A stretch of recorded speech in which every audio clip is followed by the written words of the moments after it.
Good evening, Bangkok. Have I lost you already? It's fascinating, the last two discussions that we went through with Amin and Mohit. Thank you for being the opening act on my speech. So we heard about the economy. We heard about strategies for succeeding in that economy. So how are you feeling about the future right now? How many of you are feeling super excited about the future? Raise your hand. Okay, about 20%. How many of you are super apprehensive about the future? Raise your hand.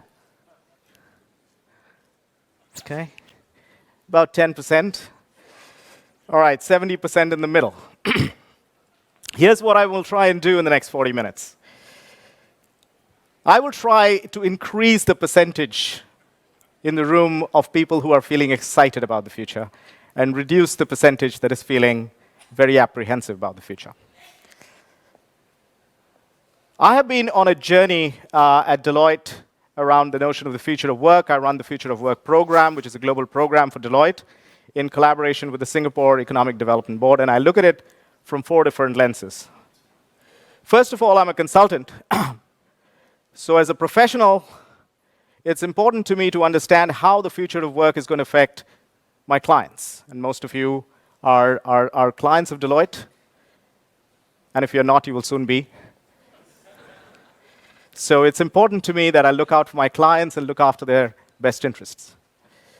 The second lens, equally important, is that I sit on the Global Talent Committee for Deloitte, which means that we need to figure out for our own firm what the future of work is going to look like. How do we take care of our people, the people who work for us every day? The third lens, because we are co-funded by the Singapore EDB, is the public policy lens.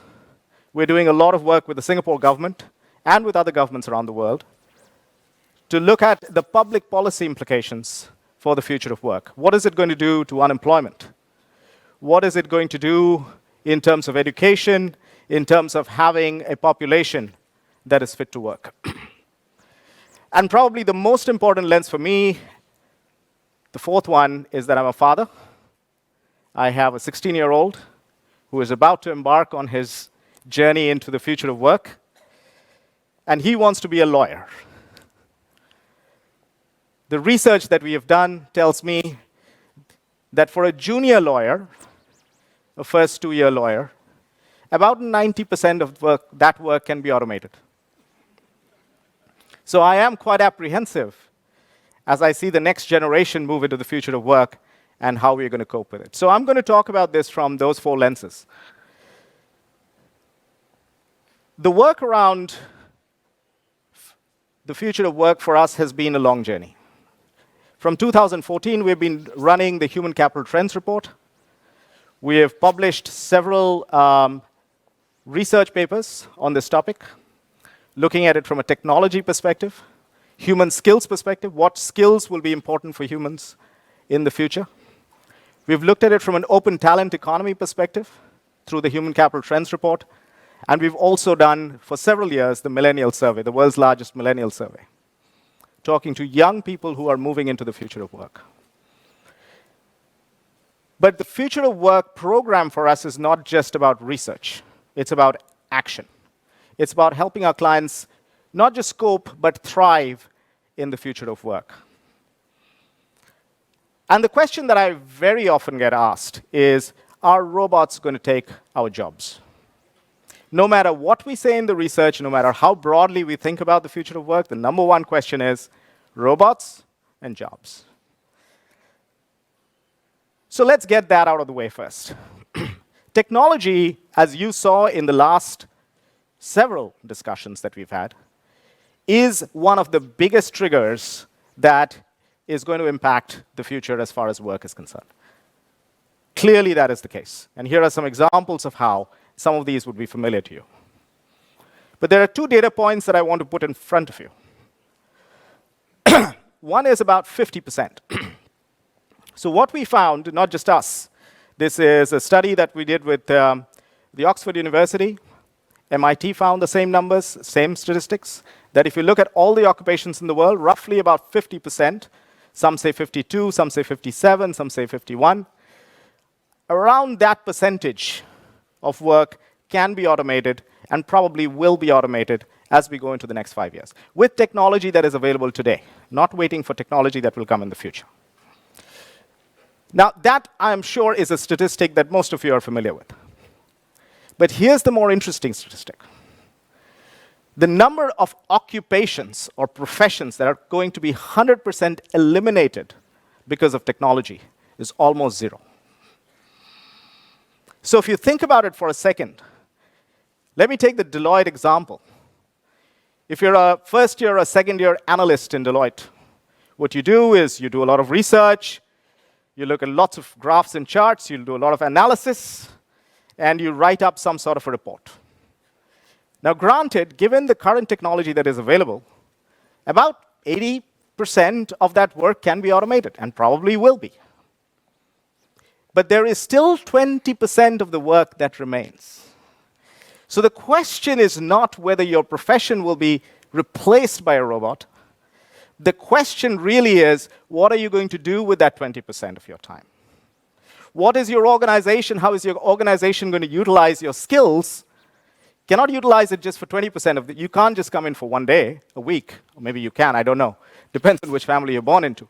But the key thing is, how do you find the potential of people to do different things? How do you get them skilled up to do different things?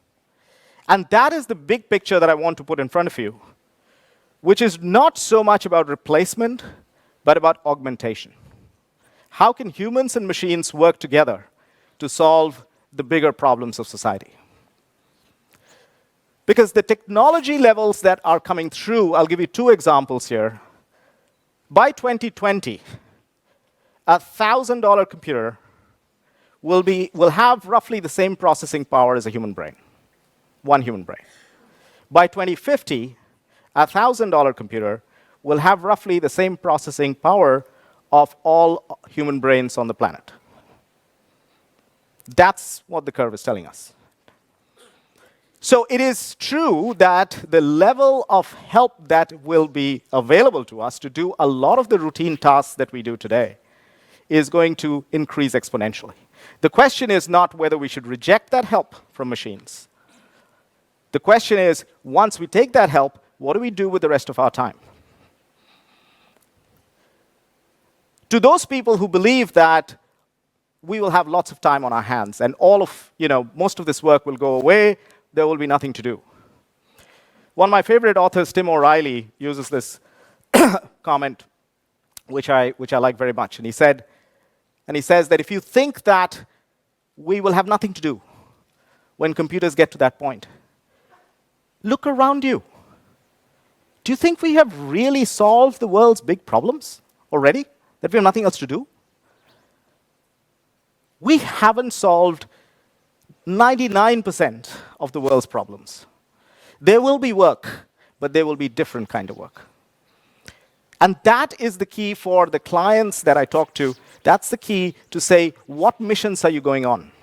What problems are you going to solve? If you could actually eliminate 50, 60% of the grunt work that people in your organization are doing, what would you ask those people to do instead? What problems would be worth solving?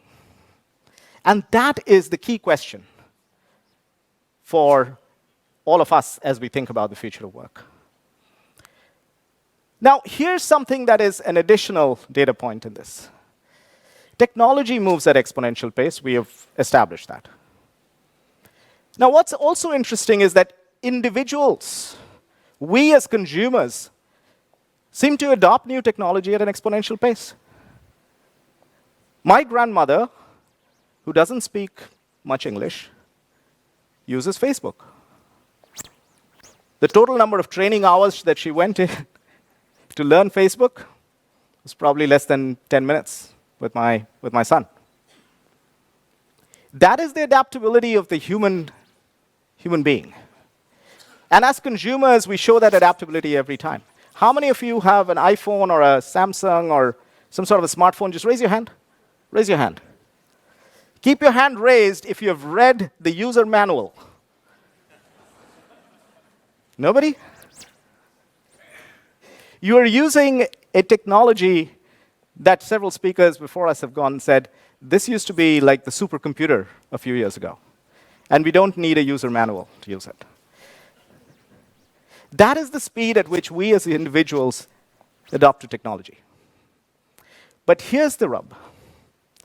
The strange thing is that when you implement a new ERP platform within your organization, or some new technology within your organization, do you get instant adoption everywhere in the organization? If your organization is anything like mine, you probably don't. And that is why we spend so much time on user manuals, change management, training, forcing people to adopt new changes, new technologies, etc. And that is at the heart of why businesses are not moving at the pace that my grandmother is moving at. That's the strange part of this. We as consumers seem to move at a phenomenal pace in adapting to new technology, but as businesses, the same us somehow fall behind. And public policy, finally, is the last one in the game. And that you can blame on many things. Politicians, you can blame on political systems, how decision-making happens in politics. You can blame on a number of different things. But the observation that I want to make is, this is why the future of work is scary. If businesses could adapt to new technology at the pace that individuals do, if public policy could catch up at the pace that individuals do, we would be in a fine place. But the legacy systems and hierarchies and infrastructure that we're dealing with in our businesses on a day-to-day basis and our governments is what is going to pull us back. So we've been talking about the open talent economy for a while. And by some estimates, about 32% of the US economy is now what we call off-balance sheet workforce, which basically means they are contractors, freelancers, they're not full-time employees.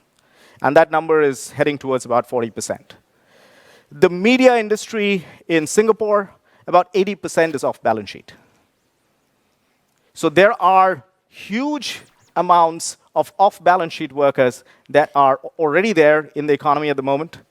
And by the time my son gets into the workforce, there will be a vast majority. As businesses and as public policy, we don't know what to do with this. More than 95% of the net new jobs that are being created in the US economy at the moment are non-traditional arrangements, job arrangements. So we keep talking about technology all the time. This is another huge force that we're looking at, and we can take advantage of it. There are companies that are becoming faster, more nimble by engaging this crowd, the broader freelance community. And there are companies that are struggling with getting full-time employees all the time and are finding it very, very difficult to move forward. So we think about the workforce of the future is going to be broken into three types. One would be the full-time employees that you have.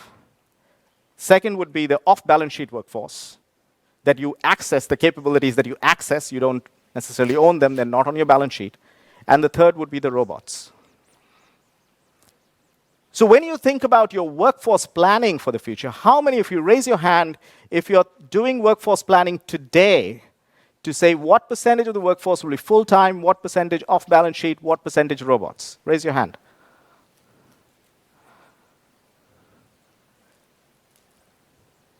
We need to change this. We really need to change this. Because this is not a trend that is happening 10 years from now. This is happening right now in front of us. And what is interesting is that when we talked about freelancers and contractors, even a few years ago, 2-3 years ago, you would say, yeah, but they are lower-level employees, low-quality employees. And today what we are finding is, in Deloitte, for instance, the highest-end data scientists that we're bringing in, they don't want to work full-time. When I'm interviewing them to come into Deloitte, I've got some stock questions. How do you see yourself 5 years from now in Deloitte, etc.? And they're staring at me going, what is this guy talking about? I have no intention of staying long-term in a single company. I'm interested in the mission and the project and the challenge and the problem that you're trying to solve. And once that problem is done solving, I'll move on to something else. How do you access the highest end of the workforce, the sharpest end of the workforce, unless you have your arms around this?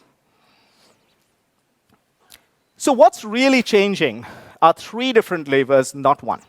It's not just the technology or the automation lever. That is an important one. So you need to think about how will automation impact your workforce, which part of that 57%, and in which parts of the organization that is going to impact. You're going to look at the workplace of physical proximity. Does the work need to be done in the office? Can it be done from a co-working space, WeWork, or something like that?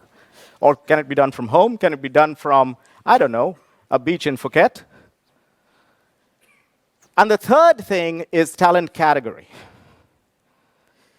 Does this work need to be done by a full-time employee? How are you setting the rules of engagement within your organization to say what work goes to a full-time employee and what work is best done by somebody who is part-time, contract, or just gig workforce? And this is, if you look at it from a holistic perspective, you'll begin to make sense of the future of work. It won't look that scary anymore. In fact, it'll look like the biggest opportunity that you will ever have as a business.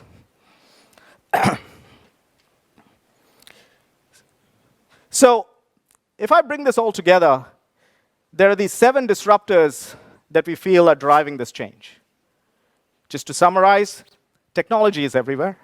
You're seeing that across every organization. I think Amin put it really well, that an insurance company is basically a technology company that has the license to do insurance. A car company, Ford talks about it, a car company is actually a computer with some metal around it. So technology is everywhere. Massive growth of AI, cognitive, and robotics, basically changing the way that work is done within an organization. Jobs and tasks are vulnerable to automation. Not entire jobs, but tasks. And that's what's problematic. Because you cannot have half of that person and 20% of that person and 30% of that person in your organization once you go through automation. You need to completely reconfigure what your workforce will look like. A tsunami of data. So we're beginning to realize how complex tasks in organizations can be done by using data science. And then there are some social drivers. Diversity. We have seen the gender diversity movement pick up steam over the last couple of years. We're seeing a tremendous amount of diversity, interest in diversity and inclusion because of the cross-generational workforce, especially in Asia Pacific, where millennials are now making up almost 57% of the workforce in Asia Pacific. So there is a lot of attention that you need to pay to how do you bring different types of people from different generations, different gender, different races to come together and work together. Change in the nature of careers, that's another very interesting aspect. So one data point I want to leave with you is that when I had gone to college, the average lifespan of a skill that you learned in college, guess what was the average lifespan of a skill at that time? I went to college in the early 90s. Any guesses? Average half-life of a skill? Sir? 20. A bit higher. It's almost 30 years. And that was the entire fabric on which education systems were built. You went to college, got a nice degree, you're set for 30 years. And that's the average career span that you had. Guess what it is today? Any guesses? 5, thank you. So it's about 5 years and dropping. So think about that for a second, especially if you have a child who is going to college. You're likely to make an investment, and you assume, wearing your 1990s mindset, that your son or daughter, the investment that you're making in college, is going to set him or her up for 30 years, for the entire span of the career. Essentially, it's going to be around 4 to 5 years before which he or she has to retrain himself or herself completely? Who is going to pay for this? That is one of the questions we are trying to solve in Singapore with Skills Future. How do you pay for mass retraining of workforces? Are the companies on the hook for it? Will you have to retrain your workforce every 5 years? Are the individuals on the hook? Should they pay for another couple of $100,000 of tuition? Or should the government step in? Or is it some combination? Who decides what combination? So that is one of the big question marks around the future of work, the longevity of careers, and the half-life of skills. And finally, an explosion in the contingent workforce. This is one of the biggest opportunities for you if you're running a business in this part of the world, because the contingent workforce is your pathway to building a very agile and a nimble organization without having to bring in a lot of people full-time and not knowing what to do with their careers. So I want to share a quick video, and then we'll talk some more. In Asia Pacific, every industry is undergoing some form of transformation or disruption. Businesses need new capabilities and different ways of working to solve problems they haven't faced before. Meanwhile, millennials increasingly make up more than 50% of the workforce. With this millennial majority, there is a new challenge to retain and engage them with a fresh, bold, and innovative work experience. Technology has the potential to transform the worker's role beyond task labor to one of strategic significance. Ultimately, organizations need to change. They need to become quicker and more nimble, scaling at the edge to reimagine what the future of their business could be. So when we advise clients to move to the future of work, we ask them to think about work, worker, and workplace at the same time. Work is about figuring out how to solve a problem and what needs to get done. Worker is about what are the different types of work arrangements, full-time. So that was me in a video saying exactly the same things that I'm going to tell you now, so don't worry about it.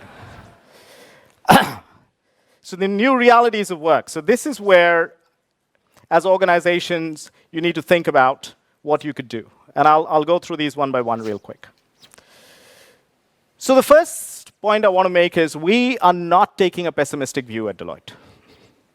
We have seen the data, we have seen the information, and we've looked at it every which way. And we believe that while, yes, there will be winners and losers in the future of work, there will be short-term disruptions for professions, for certain professions.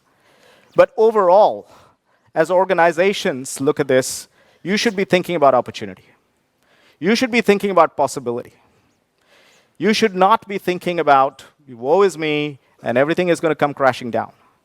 Because this is the point where you can make a huge difference in terms of competitive advantage against your peers. And I'll share with you a couple of things. One is that we have been here before. If you go back to 1598, Elizabeth I did not approve a patent to make a machine that would make socks and leggings because she felt that it would cause massive disruption to the workforce. We've survived these things. I remember there was an article in the New York Times that said the death of privacy, and it was announcing a very interesting technology. Do you know what technology that is? The caller ID on the phone. That was supposed to be the death of privacy. Clearly didn't see Facebook coming. But we've been through these disruptions before, and as human beings, we have adapted. And we have adapted quite well. In the long term, there are obviously short-term disruptions. But this is the way that we are asking you to think about it. Think about what is the work and how will it be done. Now, this is very interesting because as you think about the work that is being done right now, you're thinking probably about, we've got this finance function, I've got this legal function, HR function, et cetera, et cetera. And organizations are breaking down the work into micro bits, we call pixelating work, and rebuilding the organization, rebuilding work as we think about it, including automation, including gig workforce, including various different ways of configuring the organization. So think about what will work look like in the future. Think about the workforce. Do you really need a full-time workforce? Do you really need so many managers in your organization, guiding people, telling them what to do? Or can you do with networks of teams? 60, 70% of them may be gig workers. When we started the Future of Work program last year in July, we were thinking, okay, we need 60 full-time employees. We've got funding for it. And today we're running it at about 70% part-time and contract. And it's running very, very well. We have a scalable workforce that goes up and down as we do different things and try different experiments. And finally, think about your workplace. There's a client of ours in Malaysia that is basically saying that, especially for women, working women, about 30% of their workforce working mothers, to come in from the suburbs of Kuala Lumpur to the KLCC where their office is, it takes a 2-hour drive, 2-hour commute coming in, 2-hour commute going back. So they went to these working mothers and said, how about you work from home? Guess what they said? We hate the idea. We don't want to work from home. Have you ever tried to work, concentrate on your work with a crying baby right next to you? I don't want to do that. I want to be part of a team. I want to feel professional. I want to dress up for work. I want to be somewhere where I can be with other people. But I don't want to go 2-hour drive into KLCC. So what they did is they took a lot of real estate that was just lying around in the suburbs that they were using for other purposes, and they have changed them into things called work cells that has broadband connectivity. So for all of these people, they just have a 5-minute drive. They go there, they work with their teams, they're constantly connected to the headquarters, and they have completely changed the concept of workplace and how they're working. Some of them still work from home, some of them come to the office, but completely changing that concept. One of the fastest growing companies in this part of the world is WeWork. And we do a lot of work with them. And they are beginning to tap into this notion of shared workspaces. How are you thinking about shared workspaces? We all know Bangkok traffic. How is that leading you to think about tapping into a workforce that is probably not going to be interested in coming to work for you through that traffic? So there are many different ways that you need to think about it. We suggest you start with work, workforce, and workplace. So what should you do if you're a business leader? This is the time for action and experimentation. And I just want to focus on the word experimentation. Because a lot of business leaders that I work with are not used to uncertainty. They're used to a business model that has served them well for a long period of time. They're used to that notion of, if we want to make an investment, I need to understand the IRR, I need to go in big, I need to build something significant, and I need to understand exactly how the returns are going to come in. Now, I have been billed as a future of work expert. I don't think of myself as a future of work expert. I'm just a learner, just like you are. We are discovering the future of work. I may be a couple of chapters ahead in the book, but that's it. And this is the message that I give to CEOs all the time, that you have to set up experiments. You have to configure your organization to be comfortable with running experiments. The work cell example that I was giving you in Malaysia started as an experiment, not as an initiative. It started as an experiment, started in one location. They put 10 seats in there. And within some 17 weeks, about 20% of the organization is working out of work cells. So start many experiments within your organization. See what works. See what your culture will embrace. See what is creating those early wins. And then double down on them. The notion of risk and the notion of managing risk in your organization is something that is going to get in the way, and this is something that I can predict fairly safely, is going to get in the way in your being able to take full advantage of the possibilities of the future of work. Because as a management team, you're probably not used to running experiments. It makes you feel awkward because there is a pretty high probability of failure. The second point is that if you are a worker, if you are a professional like me, I think about it all the time. The retirement age at Deloitte, 62. But I don't see myself retiring at 62. My wife tells me I'm going to drive her crazy. So there's not going to happen. so I'm going to continue working. So a friend of mine recently retired from Morgan Stanley. He's 50, and he has completely reconfigured his whole career to focus on sustainability. So he's going back to school, learning about eco-science, and understanding investments in sustainability. What is your next career going to look like? Imagine that you're going to work till 90, 100. Don't laugh. It's highly, highly possible. It's actually probable that all of you in this room are going to work beyond 90. Makes you uncomfortable? I wish you good health so that you can go all the way beyond 100. But as you think about, so we're doing a lot of work bringing people who have actually retired and trying to help them figure out what are the 4 or 5 things that they want to do. Because nobody wants to work 9 to 5 after you crossed a certain age. You don't want to work from somebody else. You might do something entrepreneurial. You might sit on a few boards. You might want to do something volunteer, something you might want to give some of your time to government work or whatever it is that makes you happy. But thinking about your career in a different way, thinking about the skills that you need to pick up in order to get there. I, for one, am learning about machine learning. And it's awkward. My family looks at me like I'm a little crazy, but that's exactly what I would encourage you to do. As professionals, even though you're CEOs, you may be owners, you may be chairman of companies, it doesn't matter. Having that curiosity and looking at your life as a series of steps, every 5 years, your skills are going to get pretty much obsolete. So you have to reimagine yourself every 4 to 5 years or so. So think about how are you going to find that time? How are you going to invest that time in yourself to learn new things and new ways of adding value? If you're an HR professional, ensure that people drive the future, not technology. What is the human element of the future of work is what you should be obsessing about. Let me give you a simple example. There's a client organization that I'm working with. It's a bank. It's one of the largest banks in the world. And they're very proud of their prowess in the digital arena, and they have done very well.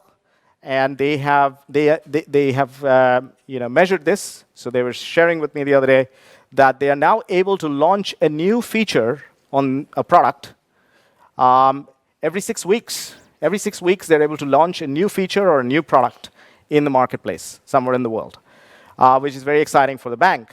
And then they had somebody from Amazon come and meet their board, and that number for Amazon was 16 seconds. Okay? So the question you need to ask yourself is, how is that possible? And that's precisely what is giving an organization like Amazon the kind of power that they have in the market. The moment Amazon says that we are going to create an insurance package for our employees, insurance stocks drop by 10% on the same day. And that is because of that distinction between 6 weeks and 16 seconds. So I keep telling HR professionals that your job, your number one job, probably your number 1, number 2, number 3 job, is how do I unlock the human potential in the organization to move faster, to be more agile. Because if you think about the word exponential organizations, the distinction between traditional organizations and exponential organizations is just that they don't follow the same curve of growth. Traditional organizations, over a period of time, the growth rates drop off and come closer to the market. But in exponential organizations, as time goes by, they're able to move faster and faster and beat the market at an even rapid pace. And if you think about where this world is going, as an HR professional, I believe that the number one thing that you can do is to figure out how to make the teams in your organization more agile, more nimble, so that you can get to a point where what you can do in 16 seconds, your competition will take 6 weeks or 6 months to do. And when you're in that mode, this is a fascinating time to be in business. But most HR professionals are not thinking about it that way. If you're a public policy maker, this is a very important point in time for you to think about how do you make inclusive growth possible? How do you solve for unemployment in this scenario. So we're having conversations with almost every government in this region, and they're asking this exact same questions. How do we make sure that we can continue to grow the economy, but at the same time make sure that the affected people, the social safety net that is required for people who are going to get disrupted, the professions that are going to get disrupted the most, that we find new ways to get them back on level ground. And this is much more difficult than it sounds. So we've seen this in Singapore, for instance. The disruptions in the banking sector. It has been very, very difficult, in spite of the fact that Singapore has put in a lot of money in retraining bankers who have lost their jobs over the last several years. It has been very, very difficult to get them back on board into doing something else. So as a public policymaker, think about that, and how can you make it safer? So finally, I'm going to end with this. Reimagining the work, worker, and workplace will create possibilities for you as a business that you cannot imagine today. So it's a message of hope. I'm not an economist, so I'm allowed to end on a message of hope and an upbeat message. And I see this with my clients every day. There will be winners and losers, and you can be the organization that is going to win because you bring these things together for yourself and for your employees. Thank you.